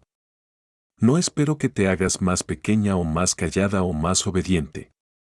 Te quiero exactamente como eres, feroz y brillante y libre. Mateo. Ella se rió a través de sus lágrimas. Déjame hablar. Él se calló, mirándola con esperanza y miedo mezclados. Desde el día que llegué aquí, me has dado elecciones. Me preguntaste qué quería. ¿Dónde quería trabajar? ¿Cómo quería pasar mis días? Nadie me había preguntado nunca eso antes. En Sevilla, me dijeron. Me ordenaron. Me usaron. Pero tú, me viste. No como una empleada o una conveniencia. Como una persona.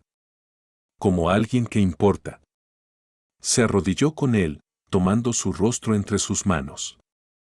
Y quiero que sepas, no te estoy eligiendo porque te necesite para sobrevivir. Podría sobrevivir sola si tuviera que hacerlo. Te estoy eligiendo porque contigo, no solo sobrevivo. Vivo. Florezco. Me convierto en quien estaba destinada a ser. Besó su frente suavemente. Sí, Mateo Ibarra. Sí, me casaré contigo. No porque me hayas salvado, sino porque me has amado lo suficiente como para dejarme salvarme a mí misma. Y porque te amo. Te amo tanto que a veces asusta. Te amo con cada parte rota y sanada de mi corazón. Mateo la besó entonces, profundo y apasionado, sus manos enredadas en su cabello, sus cuerpos presionados juntos. Cuando finalmente se separaron, ambos sin aliento, él deslizó el anillo en su dedo. Es perfecto, susurró ella. Tú eres perfecta. No lo soy. Todavía tengo miedo a veces. Todavía dudo. Bien. Sonrió.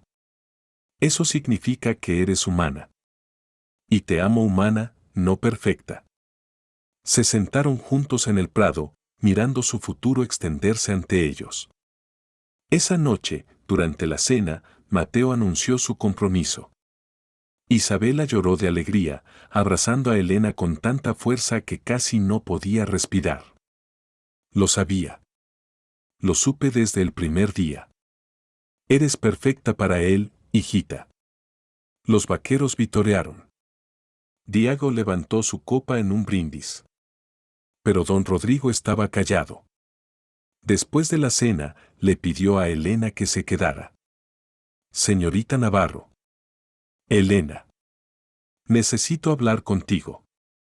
Elena se tensó, esperando objeciones. Pero en cambio, el anciano la tomó de la mano. Cuando te miro, veo a mi esposa. No en apariencia, sino en espíritu. Su voz era áspera con emoción. Carmen también era del este. También era fuerte y terca y se negaba a romperse sin importar cuánto la empujara el mundo. Y yo, no fui un buen esposo para ella. Fui duro. Exigente. Quise controlarla en lugar de amarla. Lágrimas brillaron en sus viejos ojos. Ella murió hace 15 años y he pasado cada día desde entonces lamentando las formas en que la lastimé. Las formas en que no la escuché. Cuando llegaste aquí, tuve miedo. Tuve miedo de que Mateo cometiera mis errores. Que te lastimaría como yo lastimé a Carmen. Pero te he observado estos meses. He visto cómo Mateo te trata. Con respeto. Con igualdad. Con amor que no exige, sino que ofrece. Sostuvo ambas manos de ella. Él está siendo el hombre que yo debía haber sido. Y tú le estás enseñando cómo amar de verdad. Gracias por eso. Gracias por mostrarle a mi hijo que un matrimonio puede ser una sociedad, no una prisión. Elena lloró, abrazando al anciano. Gracias por compartir eso conmigo. Cuida de él, susurró don Rodrigo. Y deja que él te cuide. Así es como funciona. 2 meses después, don Rodrigo murió en su sueño. Sus últimas palabras fueron para Elena: gracias por enseñarle a mi hijo cómo amar. Se casaron en noviembre en la pequeña iglesia de San Martín. Elena llevaba un vestido de seda azul profundo que Isabela la ayudó a hacer.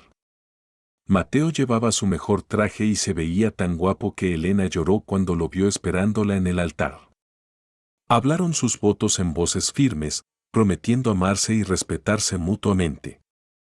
Cuando el sacerdote los declaró marido y mujer, Mateo la besó con tal ternura que varias mujeres en la congregación suspiraron audiblemente. La recepción fue en la hacienda con mesas de comida y música. Elena bailó hasta que le dolieron los pies. Pero siempre, sus ojos encontraban a su esposo a través de la habitación, y siempre él la estaba mirando con una mirada que hacía que su sangre se calentara. Su primera noche juntos fue torpe y dulce y perfectamente imperfecta. Ninguno tenía experiencia, pero se descubrieron juntos con paciencia y risa y finalmente, un placer que los dejó sin aliento. Después, acostados en los brazos del otro, Elena pensó en el viaje que la había traído aquí. ¿En qué piensas?, murmuró Mateo. En las elecciones. En cómo me diste el poder de elegir mi propio camino, y cómo eso cambió todo. Tú me elegiste a mí, dijo Mateo con asombro. De todo lo que pudiste hacer, de todos los lugares a los que pudiste ir, me elegiste. Te elegí, aceptó Elena. Porque me viste como una persona, no como una mercancía. Porque me trataste con respeto antes de amarme. Porque eres el mejor hombre que he conocido. Mateo la acercó más, presionando un beso en su cabello. Voy a pasar cada día ganándome esa fe que tienes en mí. Ya lo has hecho, susurró ella. Su primer invierno como pareja casada fue duro, con ventiscas y temperaturas bajo cero. Pero la casa estaba cálida y Elena nunca había sido más feliz. En abril, descubrió que estaba embarazada. Le dijo a Mateo una noche después de la cena, llevándolo aparte a su habitación. Mateo, vamos a tener un bebé. Él se arrodilló, presionando su rostro contra su vientre a un plano, sus brazos rodeando su cintura. Ella lo escuchó murmurar una oración de agradecimiento. Cuando se levantó, había lágrimas en sus ojos. Vamos a ser padres. Elena, vamos a ser padres. ¿Estás feliz? Feliz no empieza a cubrirlo. La besó suavemente. Me has dado todo, Elena Ibarra. Todo lo que alguna vez quise y cosas que ni siquiera sabía que necesitaba. Su hijo nació en enero de 1878, durante una pausa entre tormentas. El nacimiento fue difícil y largo, y hubo momentos en que Elena pensó que podría no sobrevivirlo. Pero Isabela estaba allí, y un doctor de San Martín, y finalmente, después de horas de lucha, escuchó el llanto de un bebé. Mateo, que había irrumpido en la habitación a pesar de estar prohibido, estaba a su lado inmediatamente, lágrimas corriendo por su rostro mientras el doctor colocaba a su hijo en sus brazos.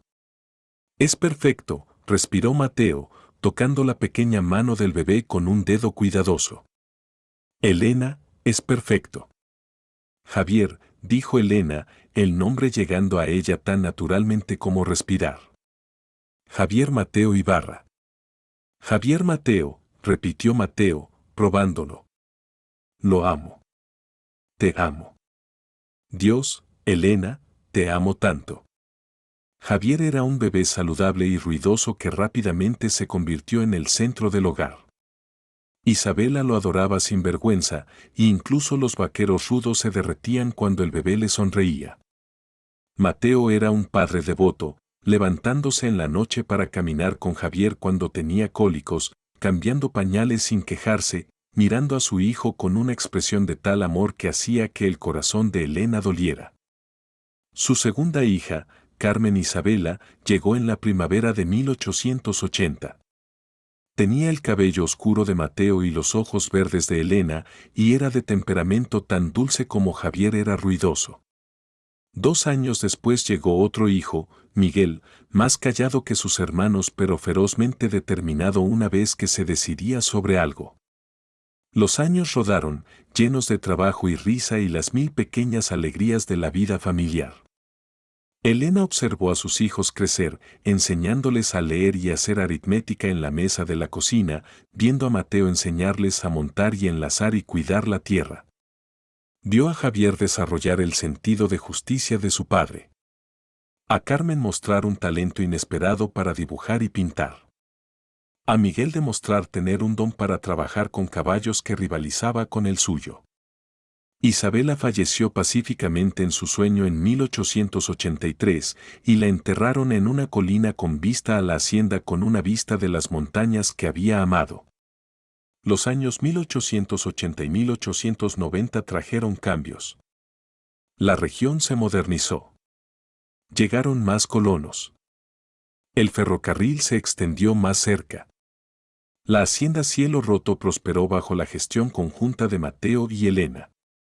Ella descubrió que tenía talento para criar caballos y comenzó a desarrollar una línea de monturas resistentes e inteligentes que se volvieron buscadas en todo el territorio. Mateo expandió las operaciones de ganado e invirtió en mejor stock de cría.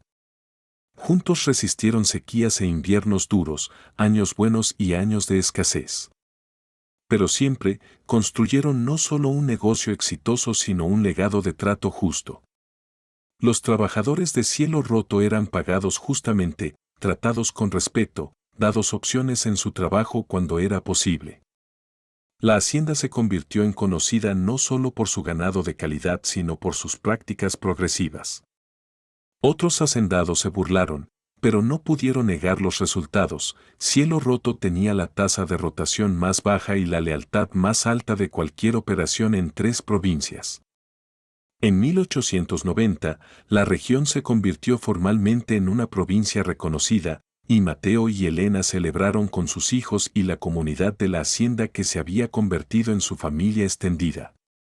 En las tardes, Elena y Mateo aún se sentaban en el porche delantero juntos, observando la puesta de sol pintar las montañas de oro y carmesí.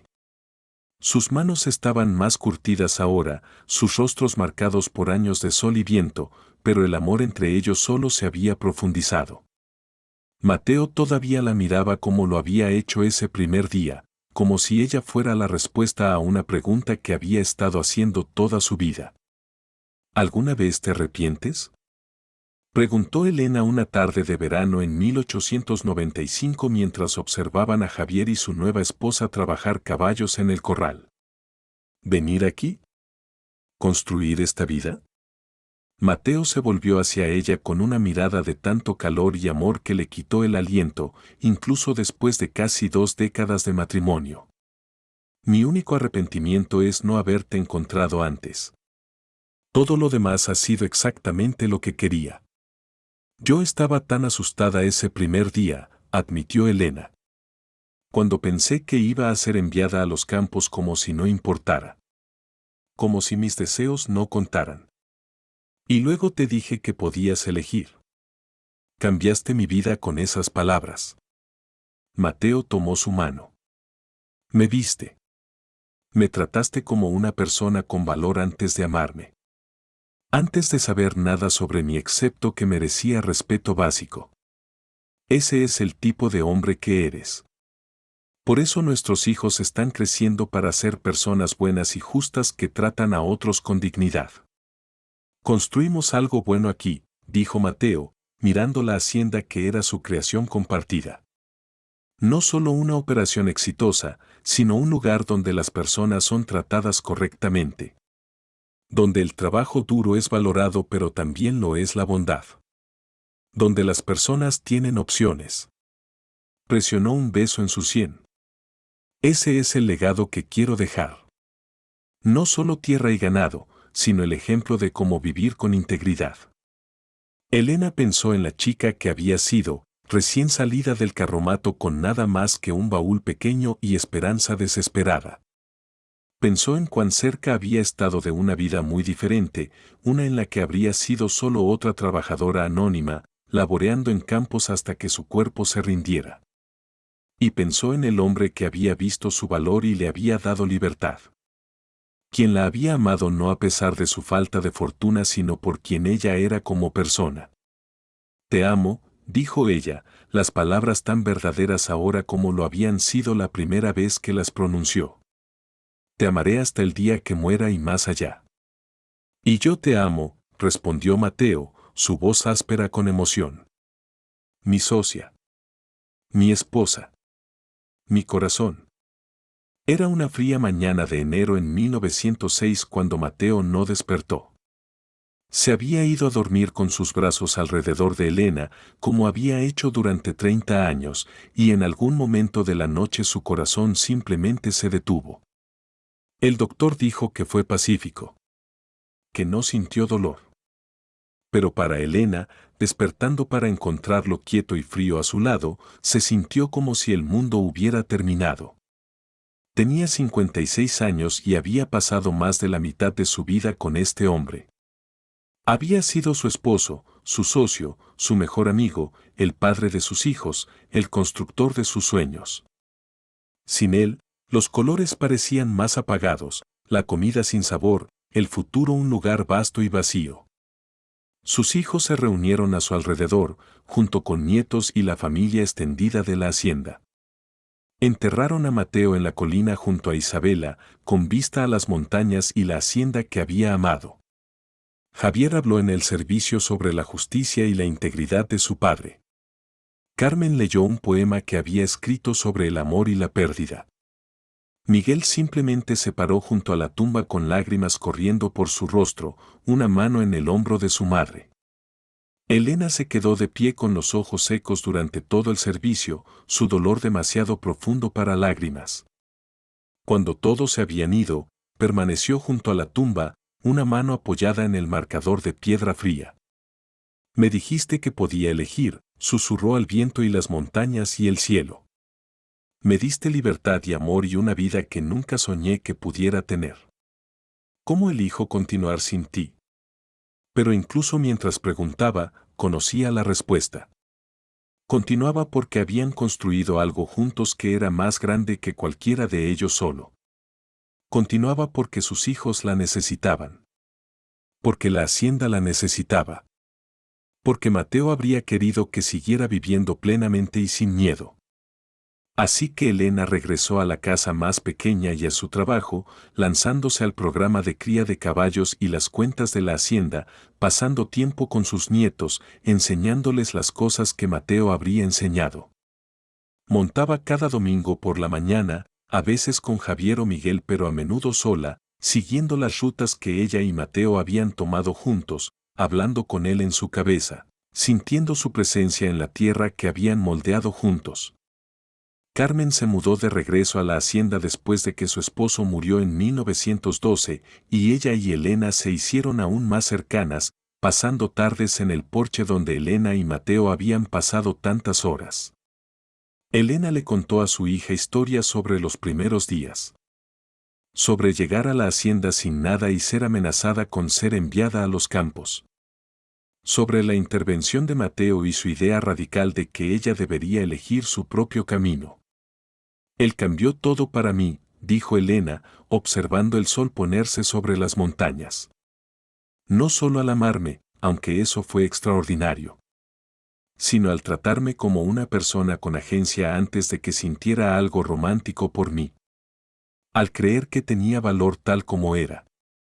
Nos enseñaste a tratar a las personas de esa manera también, dijo Carmen. Tanto tú como él. Por ejemplo, tu padre fue el mejor hombre que conocí, dijo Elena simplemente. Fui bendecida de tener 30 años con él. Elena vivió hasta 1920, muriendo pacíficamente a la edad de 66 años con sus hijos y nietos a su alrededor. Había vivido para ver el final del viejo oeste y el comienzo de una nueva era moderna. Había visto a la región transformarse de un territorio fronterizo crudo a una provincia establecida. Había visto a sus hijos construir vidas exitosas y a sus nietos crecer en adultos capaces y amables que llevaban adelante los valores que ella y Mateo habían inculcado. La enterraron junto a Mateo en la colina, reuniéndolos después de 14 años de separación. Javier, ahora a principios de los 40 con cabello plateado, habló sobre la asociación y el amor de sus padres. Sobre el legado que habían dejado no solo en tierra y ganado sino en la forma en que habían tratado a las personas y construido comunidad. Mi padre le dijo a mi madre que podía elegir su propio camino, dijo Javier a la multitud reunida de familia y amigos. Y ella eligió el amor. Eligió la asociación. Eligió construir algo hermoso y duradero. Nos dieron esa misma libertad a todos los que trabajaron para ellos, todos los que los conocieron. Probaron que la verdadera fuerza no es sobre control sino sobre empoderamiento. No sobre tomar sino sobre dar. La hacienda Cielo Roto existe como testimonio de lo que dos personas pueden construir cuando se respetan mutuamente, se aman mutuamente y trabajan juntas hacia un sueño común. La hacienda continuó prosperando bajo la gestión de Javier y luego de sus hijos. El nombre Ibarra se hizo sinónimo de trato justo y ganado de calidad en toda la región y más allá. Pero más que eso, se convirtió en un símbolo de lo que era posible cuando las personas se trataban mutuamente con dignidad y respeto. Cuando el amor se construía sobre una base de igualdad y elección. Años después, cuando la nieta de Javier preguntó sobre la historia familiar, él le dio algo, una carta. Tu bisabuela escribió esto antes de morir. Quería que sus descendientes la leyeran. La carta estaba en papel amarillento, la tinta ligeramente descolorida pero aún legible. Javier la leyó en voz alta en la reunión familiar. Asterisco querida nieta que aún no conozco. Asterisco cuando leas esto, habré partido. Pero quiero que sepas cómo comenzó todo, asterisco. Asterisco llegué a este lugar con miedo, sin nada excepto un baúl pequeño y esperanza desesperada. Había huido de la vergüenza, del dolor, de un futuro que parecía más prisión que promesa, asterisco. Asterisco tu bisabuelo Mateo me dio algo que nadie me había dado antes, la libertad de elegir. Asterisco no me salvó. No me rescató como una damisela indefensa. En cambio, me empoderó. Me vio como una persona completa con valor y agencia. Y esa diferencia lo cambió todo, asterisco. Asterisco el amor verdadero, aprendí, no es sobre necesitar a alguien para sobrevivir. Es sobre elegir a alguien porque con ellos, no solo sobrevives, vives de verdad, asterisco. Asterisco Mateo y yo nos elegimos mutuamente. Cada día. Durante 44 años, asterisco. Asterisco construimos una vida basada en respeto mutuo. En ver y valorar al otro como socios iguales. En dar a cada uno la libertad de ser quienes estábamos destinados a ser, asterisco. Asterisco y de esa base floreció algo hermoso. Una familia. Un hogar. Un legado, asterisco. Asterisco cuando enfrentes decisiones difíciles, recuerda asterisco. Asterisco, tu voz importa. Habla, incluso cuando tengas miedo, asterisco. Asterisco, tu elección es sagrada. Nadie tiene el derecho de quitártela, asterisco. Asterisco, el respeto es la base de todo amor verdadero. Sin respeto, el amor es solo posesión, asterisco. Asterisco, el empoderamiento es más poderoso que el control. Da a otros la libertad de elegir, asterisco. Asterisco, el perdón no significa olvidar. Significa negarse a dejar que el pasado envenene tu futuro, asterisco. Asterisco yo elegí a Mateo. Él me eligió. Y cada día durante 44 años nos seguimos eligiendo, asterisco. Asterisco si tuviera que volver a empezar, elegiría lo mismo 1000 veces. Asterisco porque él me vio. Me respetó. Me amó no a pesar de mis imperfecciones sino incluyéndolas, asterisco. Asterisco y juntos, construimos algo que perdura. Asterisco cuando mires las colinas de cielo roto, cuando sientas el viento en tu rostro, cuando veas el sol ponerse sobre las montañas. Asterisco recuerda que todo comenzó con una elección. Asterisco una mujer asustada, un hombre bondadoso, y la decisión simple y profunda de tratarse mutuamente con dignidad. Asterisco esa es la historia que quiero que recuerdes. No porque yo sea especial, sino porque todos merecemos la libertad de elegir nuestro propio camino, asterisco. Asterisco y cuando eliges con amor, con respeto, con integridad. Asterisco puedes construir algo que dure mucho más que una vida. Asterisco con todo mi amor. Asterisco tu bisabuela Elena. Cuando Javier terminó de leer, dobló la carta cuidadosamente, lágrimas en sus ojos. La familia se quedó en silencio, procesando las palabras. Luego, uno por uno, se levantaron y caminaron hacia la colina donde dos lápidas estaban una al lado de la otra. Mateo Ibarra, amado esposo y padre.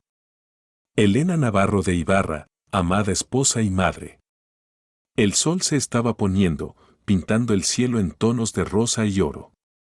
Y si escuchabas con mucha atención, con el corazón en lugar de los oídos, casi podías escuchar dos voces en el viento. Riendo. Susurrando. Juntas. Para siempre.